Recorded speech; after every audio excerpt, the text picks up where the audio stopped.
The Supreme Court halting the end of Title 42 for now. And while President Biden won't even visit the border, the White House has no idea what borders are. Kamala Harris is doing about the migrant surge. Watch. The president appreciates the partnership that he has with the vice president. You're right, that has been her charge to work in a diplomatic way in finding the root causes of migration. I don't have anything to lay out specifically on what that work looks like, but again, we appreciate her partnership, and I would probably refer you to her office on anything specific on the work that she's doing. Oh boy, OutKick host Tomi Lahren joins us now. Tomi, if the White House doesn't know what the border czar is doing when it comes to the border, that probably means that she's not doing a whole lot. Yeah, it would take Sherlock Holmes and company to figure out what Kamala Harris has done to address the border crisis, to address those root causes that she so often talks about. But it wouldn't take Sherlock Holmes or even a sane and rational person to understand why we have a border surge, why we have a border crisis. It is by design. When you don't enforce the immigration policies you have on the books, when you have no willingness to enforce the laws whatsoever, you get a run on our border like we haven't seen before. And yes, I'm so happy that Title 42 is in place as we speak. However, we know the day is going to come that it's going to expire, and it's not enough that that is our last line of defense. That is the bare minimum. We need a mechanism in place to defend our border long after Title 42. That is our right as Americans. That is our right as a country. And unfortunately, I don't think we can wait for Kamala Harris, the border czar, or Joe Biden to do it. We're going to have to take action, and I hope Republicans, when they take over that House, are going to have a plan in place ready to go, at least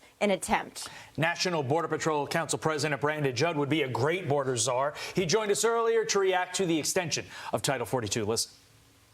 Let's be clear. When you listen to the press secretary, when she's talking about more funds, all she's talking about is moving people through the system even quicker. And when we move people through the system quicker, all that does is invites more people to come into the United States, and that just overwhelms our resources. You can throw as much money at this problem as you want right now. If we're not removing people, if we're releasing them into the United States, we're rewarding them. And when we reward them, they're going to continue to come.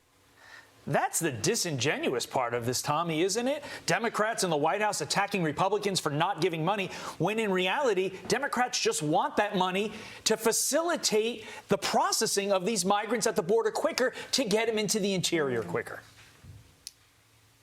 Exactly. We need to stop sending DHS a blank check. That is not supporting border enforcement, and that is not supporting Border Patrol. And by the way, I don't blame the millions of people that are working the system to get over here. If you've seen millions ahead of you do it, of course you're going to do it. You want to get into the USA. I blame the people that are allowing this system to be completely worked over. We need to address the policies. We need to address them now. Like I said, it's not rocket science to enforce that border. Donald Trump did it with ease. We need to bring back Remain in Mexico. That is the thing. That is the single policy that worked the best, that was the most effective. Border Patrol will tell you over and over again, we need better mechanisms. Title 42 is great. It's going to expire. What is the plan after that? That's what we need to talk about. Tommy, New York City Mayor Eric Adams is frustrated because he says New York City has received more than 31,000 asylum seekers this year, and it's going to cost taxpayers $1 billion annually through 2026 to cover migrant needs. He also said if corrective measures are not taken soon, we may very well be forced to cut or curtail programs New Yorkers rely on. These are not choices we want to make, but they may become necessary. What's your response to this issue taking place in New York City by a mayor who also supports sanctuary cities?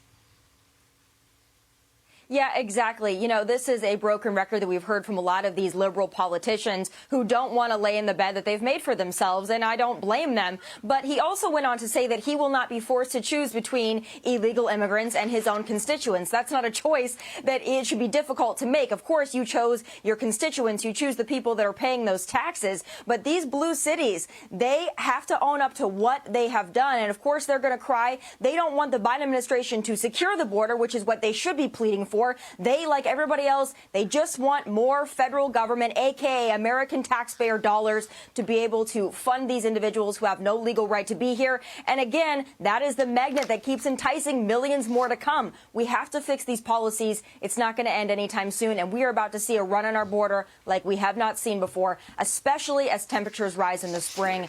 Get ready, because brace for impact. Oh, it's going to be scary. And obviously, this is Mayor Adams choosing illegal immigrants over the taxpayer. But the taxpayer themselves, is this going to be the spark that gets the New York taxpayer to stop voting in these woke policies, including sanctuary cities? 20 seconds to you, Tomi. No, unfortunately, I don't think so, because if the American people understood the crisis, I think they would have voted a lot differently in the midterms. But I can't blame Democrats for that. They have excellent messaging. They blame Republicans, and it works, because we are not making the border a big enough issue.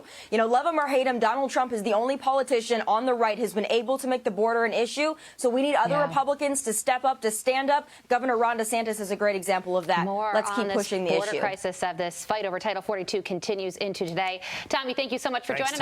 Fox. I'm Steve Ducey. I'm Brian Kilmeade. And I'm Ainsley Earhart. And click here to subscribe to the Fox News YouTube page to catch our hottest interviews and most compelling analysis.